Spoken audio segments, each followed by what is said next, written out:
Good morning. Welcome to Speaking of Animals. My name is Jeffery Ritter. I'm with the Flagler Humane Society. Now, I found out about the organization that we're going to be speaking with today. I was doing a little bit of internet research, and they came up as the number one ranked best charity for animal welfare groups. And it's the Humane League, and its mission is to reduce as much animal suffering and save as many animals' lives as possible.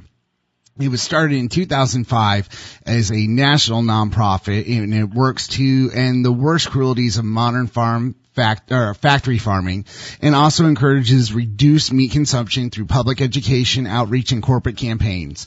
The Humane League's data-driven, cost-effective strategies are designed to raise awareness of the cruelties of many modern agribusiness practices and improve the welfare of billions of farmed animals currently within the country and the factory farm system. The advocacy tactics and strategies it uses are guided and refined by a focus on bottom line results and accountability. They do a lot of research to guide which messages, images, and approaches inspire the most dietary change and spare the greatest number of farmed animals. So we're going to be talking with their executive director. It's David Coman-Hidy. He is the executive director, and under his leadership, the Humane League has created campaigns against some of the largest food service and retail corporations in the world.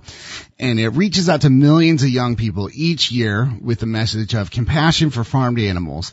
And like I said before, during his tenure, they've been ranked as best in America by the Independent Charities of America, and named a top charity by the Charity Navigator Animal Charity Evaluators for 3 consecutive years. And he's only 25 years old. So I really want to welcome to the show, give you a big welcome to Dave. How you doing, man? Hey, good, thanks. It's so nice to be here. I'm really honored. Great. Now, the thing I really like about you guys is that you do a lot of research, and it sounds to me, and if you could explain this maybe a little bit better, that you kind of prove why it's better for somebody's bottom line to change kind of the factory farming practices. Yeah, exactly. So, I mean, everyone at the Humane League, of course, are real animal lovers. And when we sit down and decide to spend some of our time or money, we want to make sure that every hour that we spend or every dollar that we spend helps as many animals as possible, does as much good as possible. I think anyone who donates really wants that as well. It's kind of like investing in a stock, right? Like when you buy a stock, you want to make sure you buy the stocks that are going to give you the most return. And that's really the way we look at our work. So we try to focus on programs that we know are going to impact the largest number of animals possible. And right now, about 99% of animals in the U.S. That are not wild animals are animals that are raised for food. And the sad reality is the vast majority of them live on factory farms, virtually all of them. And they live horrible, horrible lives and suffer in really unimaginable ways.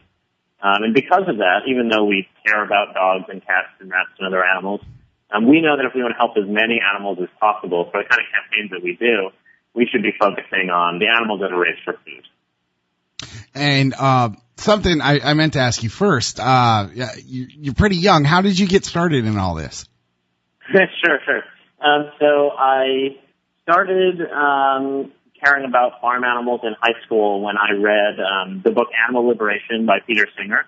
And that's when I stopped eating animals and started thinking about other ways that I could get involved. In college, my friend Chris and I both worked a lot on making the cafeteria more vegetarian friendly. We eventually got them to boycott battery cage egg farms at our college. Oh, wow. And then a little bit after school, I worked in mainstream politics, but decided that I could have a bigger impact working on these animal issues in the nonprofit sector. So I started working with the Humane League, and that was a little over 5 years ago. And at the time, the Humane League was just one other person in Philadelphia. So I was the first full-time employee working in Boston at the time. Oh, wow. And you guys have gone up against some big people, Starbucks, IKEA, Delaware North, which is a huge company. Tell us about your work doing that. Delaware North actually does the Space Center down here for our people, our listeners that might not have heard that before. Yeah, so tell us about your work and what you've done with them. Sure. So, yeah, a big part of what we do is work to change policies at major institutions or corporations. The issue we've worked the most on is the issue of battery cages for egg-laying hens. So for those who aren't familiar, virtually all eggs in America, about 97 or 96% of them, come from farms where hens have about the size of an iPad space to live for their entire lives. So they can't spread their wings. They're denied essentially every normal behavior that they want to express. And they live gripping onto this wire for between 12 and 18 months. So you can imagine this is one of the worst ways that animals are suffering on farms right now. So what we try to get to with companies is have them boycott these worst of the worst farms and make sure that they're not buying any eggs from caged hens. So when we got started on this program a long time ago, we were working campus to campus. So like I said, one of the first things I did was get my alma mater to switch. And the Humane League over time worked with about 120 colleges to boycott their battery cage farms for their egg purchasing. From there, we got a large number of some of the corporations that you mentioned, like IKEA, to sign on to this as well. The thing we're most excited about, though, is in the last about 6 months, Delaware North was actually the first of the major dining companies to make 100% commitment. Oh, wow. And in the last 6 months, we've taken the list of the top 50 dining companies. So the big ones are like Compass Group, Aramark, Sodexo. Yeah. I'm happy to say at this point, 46 of those 50 have now joined in on the boycott. Wow. Because of our aggressive campaigning. Yeah. And Aramark's the one that does the airline food, aren't they? They do some of that. They're mostly at, they have corporate accounts, colleges, prisons. I mean, you name it. Basically any place that has a cafeteria, these major companies run. Yeah. To give you an idea of like the sense of scale, Compass Group, that's the biggest one that we work with. It's the number one food service provider in the world. In America, about 1 in 300 egg-laying hens is a Compass Group hen. Wow. 1 in 300. And that's just one company. Wow. That's out of, what, 280 million, I think? Yeah, exactly. Wow. And so, yeah, a big way that you guys operate, a model that you use is reaching out to college campuses, doing lots of grassroots work, excuse me. Tell us about how you get started doing that, how you got started doing it, and how it works so well for you. Yeah, so we depend a lot on volunteers and interns to help us carry out our work, whether it's our outreach and education work or our campaigns. The reason that we have the reach and success that we do is not because we have a gigantic staff or tons and tons of money, but rather because we have this army of really dedicated, compassionate people, many of whom are very young people on college campuses, who are really seeing that they can make a big difference in the world for animals by working on factory farm issues. So in we have 11 cities right now with regional coordinators. So these are like metro areas where we are in contact with all the various campuses in those areas. So we go and do things like distribute literature. We give talks on animal protection at those campuses. And we also work with the students there to train them in effective activism, get them involved in our campaigns. You know, we see a really big and important part of what we do as movement building.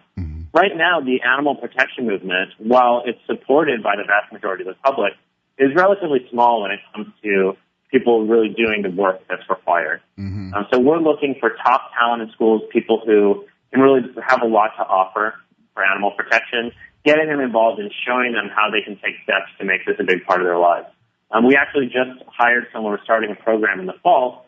A woman named Rachel Ashton is being promoted within our group, and she'll be overseeing 20 students on campuses outside of our metro areas.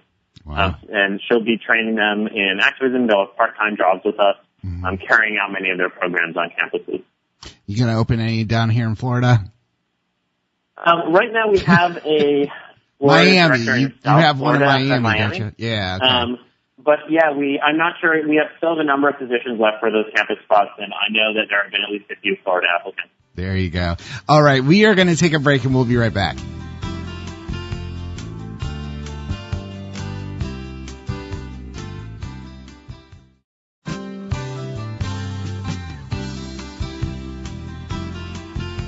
Welcome back to Speaking of Animals. My guest today is David Coman-Hidy. He is the executive director of the Humane League, organization that works to help the suffering of animals on factory farms.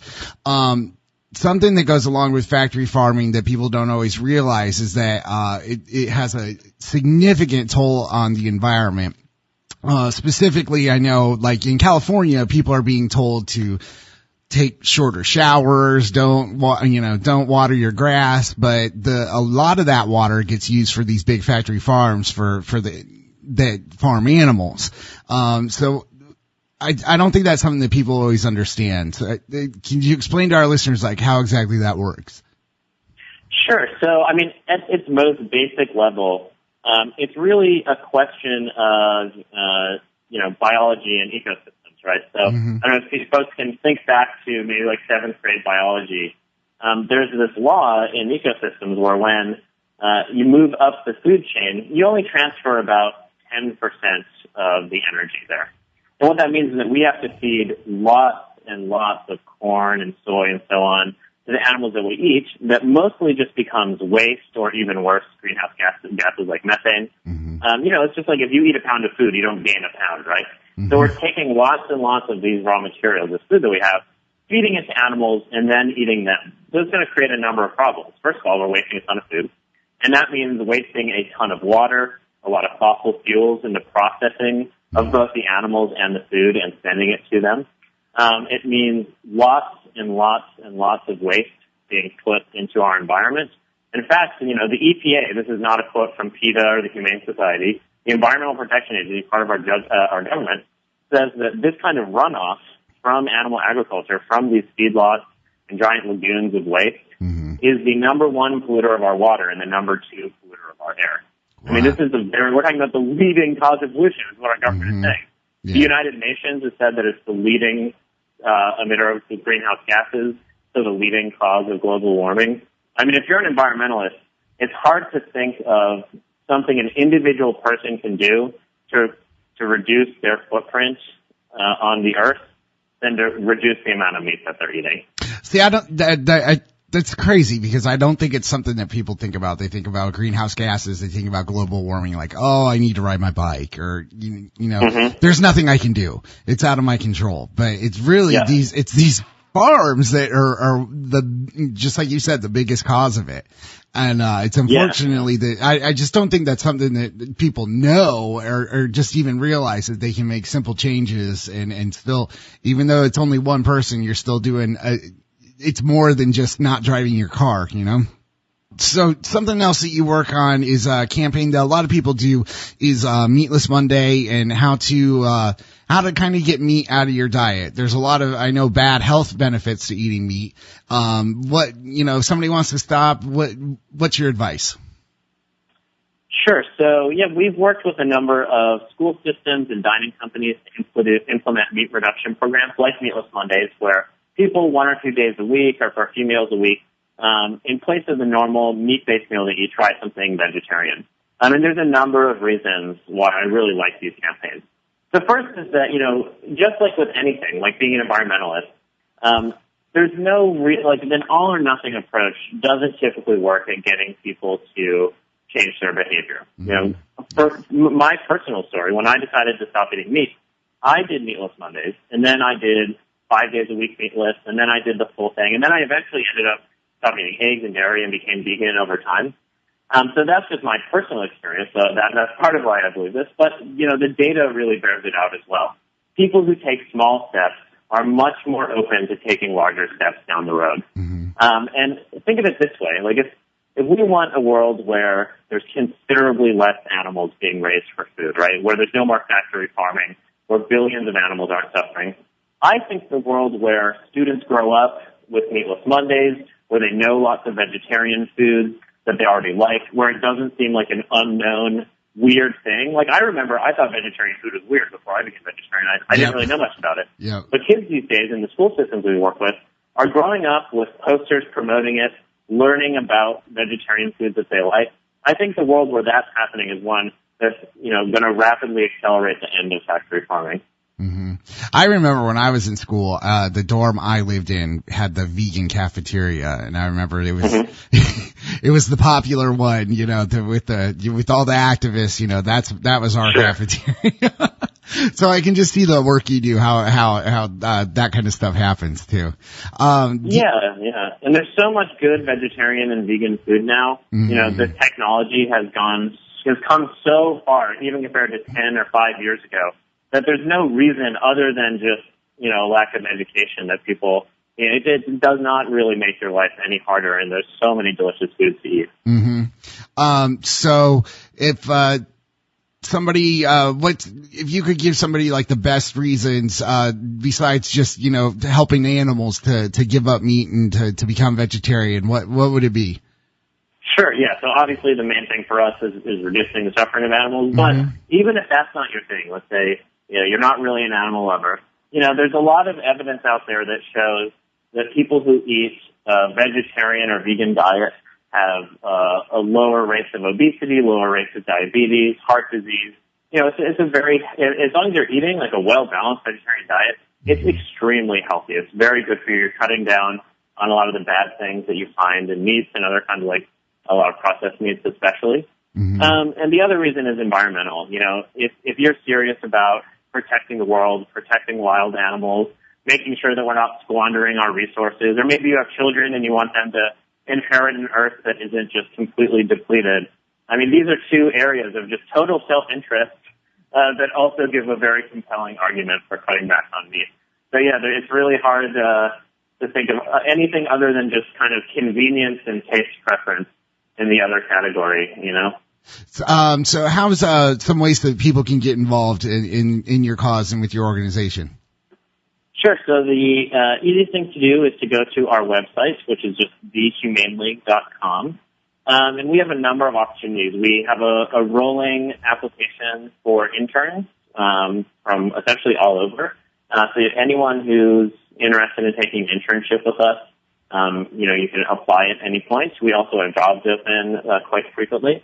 Outside of that, you know, volunteering in your city or donating to support the work that we do, you can do all those things from our website. And, you know, like I said before, all of our power, all of our victories, all the good we do for animals come from our network of donors and volunteers and interns and other people who get involved. So if you feel moved to do something about this really vital and urgent issue, I really recommend that you just get involved and don't wait. It's definitely the best decision I ever made. That's awesome. All right. We are going to take a break and we'll be right back.